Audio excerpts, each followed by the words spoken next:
I have everyone's attention, please? I'd like to say good morning to you all, reps and senators and other dignitaries that are here. My name is Malcus Mills, and I am a member of the DARE organization. More specifically, I help run the THA, Tenant Homeowners Association, and I'm also a member of the the newly formed Just Cause Coalition. Today we are here in celebration of the signing of the Just Cause bill into law yesterday by the governor of the state of Rhode Island.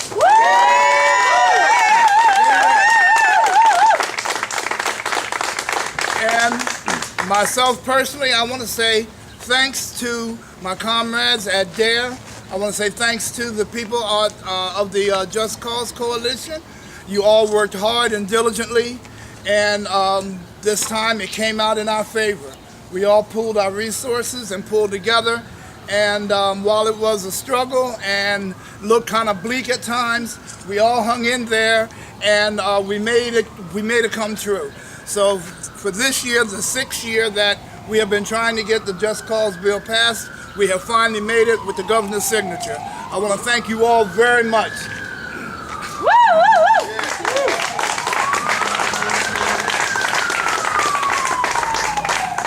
Now we are going to have to continue to be very diligent about making sure that the banks do what they're supposed to.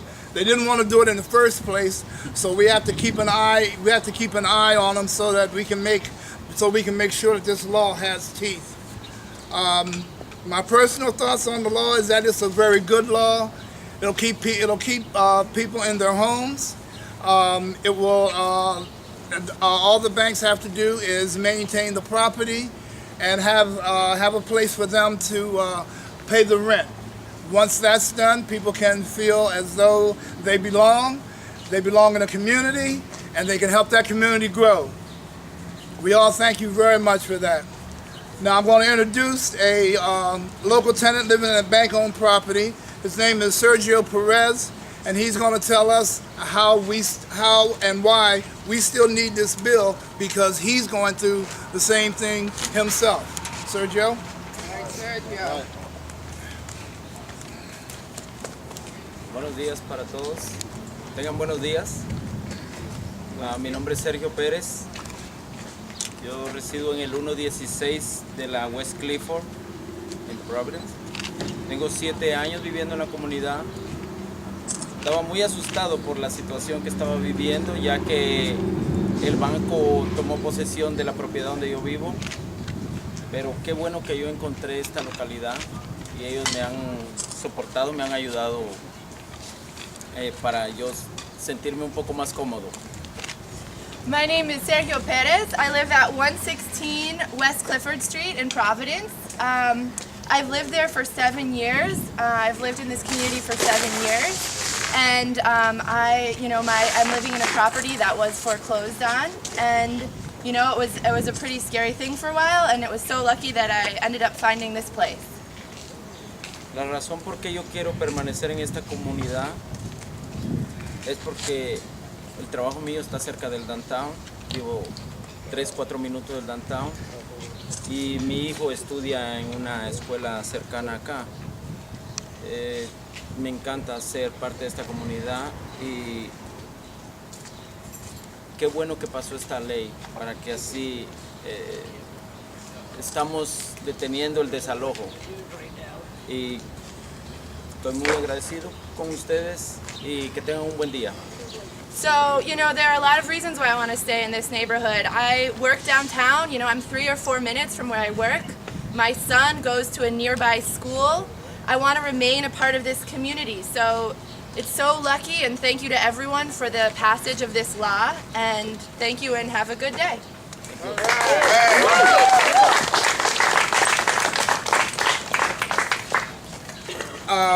I'd like to bring up a man who has tirelessly worked for and with us on this bill for the last 6 years, Senator Harold Metz.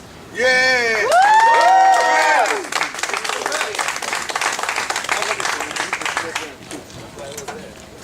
I can't help but think of Galatians 6:9. It says, "Let us not be weary in doing good, because if we don't give up hope, we're going to succeed." That's basically what it says. And it was a very frustrating process. But I just want to say that I'm on it. My family's been in this neighborhood since 1962. Not to give my age away. I've seen a lot. I've lived next to abandoned property, and my wife and I fixed up my grandfather's house. We bought the lots next to us. But it's not easy when you live next door to abandoned property. A lot of things take place. But what I want to say is, I don't want to get into that. I want to keep it positive this morning. There is no higher calling or reward than the joy of helping others. And so I certainly thank God for Dare being in this neighborhood. And we met the challenge. We faced the opposition. We endured the frustration, and as a community, we achieved. So passage of the Just Cause legislation was a great example of a community's love for its people. It's an example of advocacy. It's an example of persistence and a spirit of cooperation and building bridges to correct an injustice and to meet the needs of people. So I certainly thank my colleague in the House, Representative Edwards. I thank the people from Dare, and I thank them because I wish you could have seen. We had to go through a number of things, even having a study commission. I wish you could have seen the banking executives and the community advocates from this neighborhood sitting at the same table, fussing over different points to get, as this bill was being crafted. It was a unique situation, but I was very careful. I made sure that one side wasn't on one table and one side wasn't on the other. I placed the cards myself. Community bank, community credit union. But it was people working together. But what it goes to show is that we have to continue to work together, not always challenge, and keep building the bridges, because it was many people, and I certainly want to give the leadership, Senate President Piper Weed, I certainly want to give her the support of me, and certainly Speaker Mattiello. The leaders got together and we overcame, because the banking lobby fought this to the very end. So we just want to, I thank God, and I thank God for my community. Thank you very much.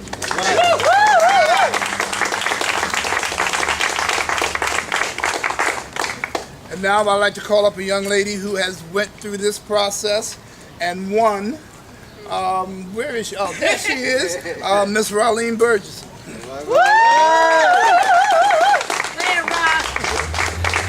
Good morning, everyone. This is my story. Louder. I am homeless because of the way the foreclosure went. I have had to move from Fannie Mae after foreclosure. My landlord just up and left. He left us, came, got his rent, and then he left us. Just, I had custody of my grandson, who I had to give back to his mother because I couldn't find an affordable home with 2 bedrooms. And if that's happening to me with a 2-bedroom, what's happening to those who are looking for a 4-bedroom? Right. I don't understand why this is happening to us as far as this being the United States. I do want to thank all those who fought for this bill. I thank them so much, because now there's a chance for us to find a better and decent place to live. I am looking, and most of us that lives here are looking for a decent place without roaches and without rats. A nice, affordable place.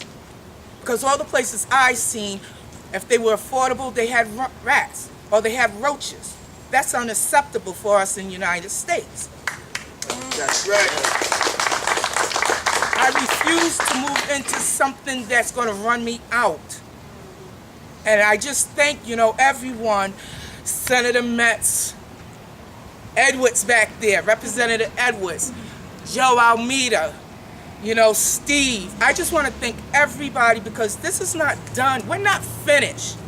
We just begun. And this bill is just to help up the tenants.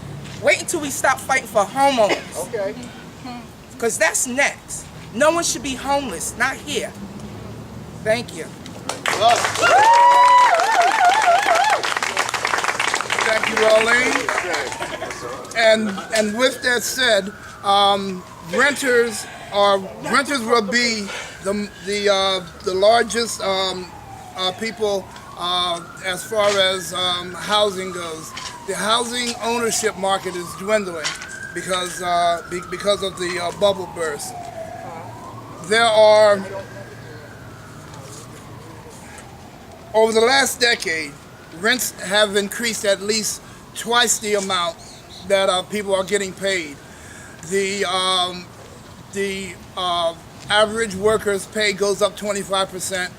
The rent goes up 52%. So you have most, especially people of color and that live in low-income areas, you have these people paying at least 30 to 50% of their wages to just their living cost alone. That's unacceptable.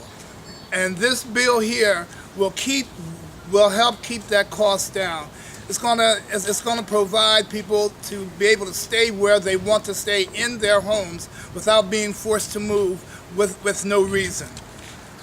The next person we have to come up and speak has worked on this long and hard for us for a long time.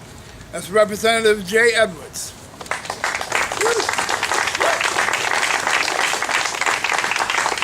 Thank you, Malcus. I'll be short and sweet. This is a bill that does not just affect our urban communities. I come from suburbs, rural area, Tiverton and Portsmouth. And this bill came to me because I had a house, 2 houses up from me in Tiverton that was affected by this. They were thrown out of their home because the house was foreclosed on. The entire family had to move. Unfortunately, the town of Tiverton had the foresight and the goodwill to keep the kids in school until the school year ended. 6 long years. Very first time I went in, we had the hearing on this bill. The bankers were all lined up. There was a whole line of them, all suits. And one of them got up and said, this flies in the face of 600 years of common law. Well, if this flies in the face of common law, then common law is wrong. This law is now law. Just cause is a good thing for Rhode Island, is a good thing for every person, every community in Rhode Island, and I am happy for the support we had from all the groups, including DARE, especially DARE. And I had my inspiration from Raleigh, told me 2 years ago, do not lose faith. We didn't lose faith, and here we are today. Thank you very much.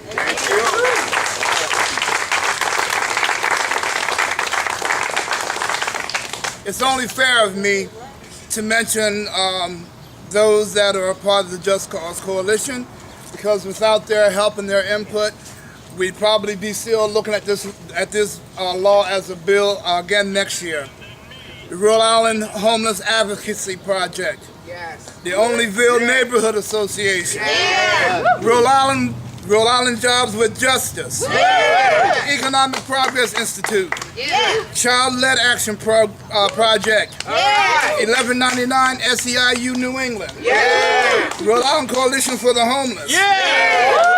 Rhode Island Interfaith Coalition to Reduce Poverty. Yeah. The George Wiley Center. Yeah. American Friends Service Community Southwest New England. Yeah. Onlyville Housing Corporation. Yeah. Rhode Island Council of Churches. And the Environmental Justice League. Yeah. Yeah. And with that, I would like to bring up Reverend Don Anderson for him to say a few words from the Rhode Island Interfaith Coalition to Reduce Poverty. All right. This is a great day. Yes, it is. This is a great day because a lot of times, and I recognize a lot of your faces, people I may not know, but I recognize your faces because I see you fighting for justice on a whole bunch of different causes. Right. And we all know it's a long uphill struggle for Senator Metz, for Representative Edwards, and for a lot of other people that are here. You worked hard for 6 years. It shouldn't take 6 years to do the right thing. It should not take that long. And there's a whole bunch of other issues that need to be addressed. But I just want to re-emphasize what was said earlier. In the United States of America, every single person should have a safe, affordable place to call home. Yeah. We shouldn't have to worry about moving our kids from one school to another school because of people who are managed by greed. Yes. And Yes, let's sir. face it, I mean, one of the reasons the faith community is concerned about the issues that relate to folks who are at the lower end of the socioeconomic structure is because we're concerned about the fact that often money equates with power, and that power begins to try to exercise itself over people who don't have as much power. And the only way we can confront that is together.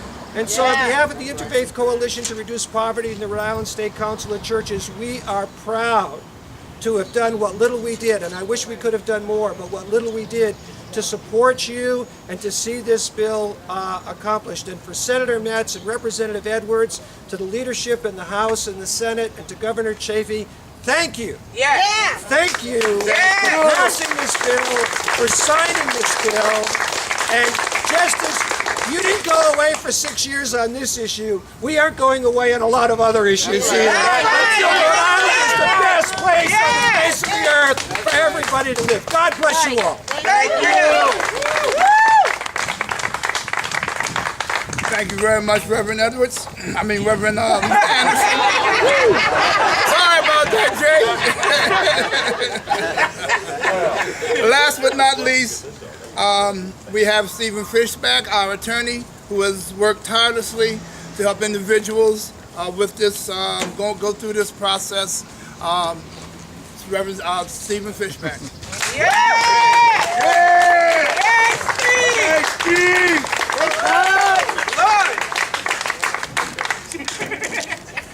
Yeah, victory is sweet. Yes, it is. Unfortunately, it's taken us 6 years to get this law enacted, and in these 6 years, a lot of damage has been done, as you can see from right behind me. Neighborhoods all over Providence, all over the state, have been ravished by the actions of banks who, because of their own flawed business model, decided to evict people instead of trying to preserve the assets that they had stewardship over. We never could really understand why they would act this way, but we now are going to correct their bad business practice and maybe help them too, because they've lost a lot of money in this crisis because of their stupidity and greed and foolishness. And thankfully, this is one instance where the power of the people prevailed over the power of money.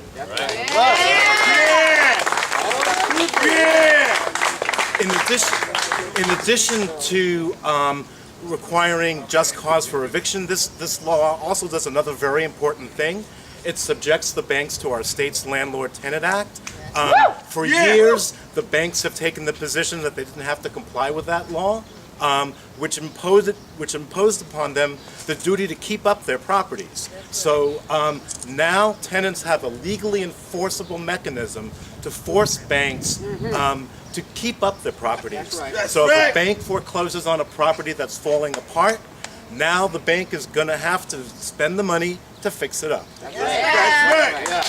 And for these reasons, this legislation is the most important legislation in a generation affecting tenants in Rhode Island. It was the last time we had a law this important for tenants was passed in 1987, the Landlord-Tenant Act that I just referenced. Some of you here were involved back then, and it's good to see that you're still out there fighting the good fight for tenants who so desperately need elected officials to do their, to protect them and to do right by them. So again, congratulations to DARE. It's been real.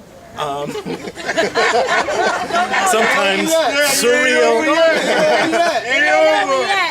but it's a good day. Thank you.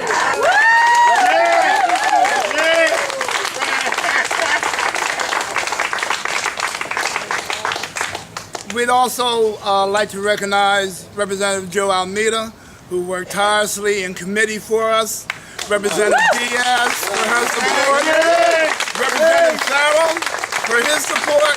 We thank you all. This has been a long time coming. It was a hard, rough road.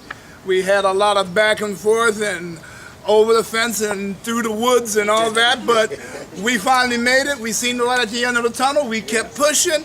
We thank you all very much from the deepest pits of our heart. Have a good day, everybody. Thank you.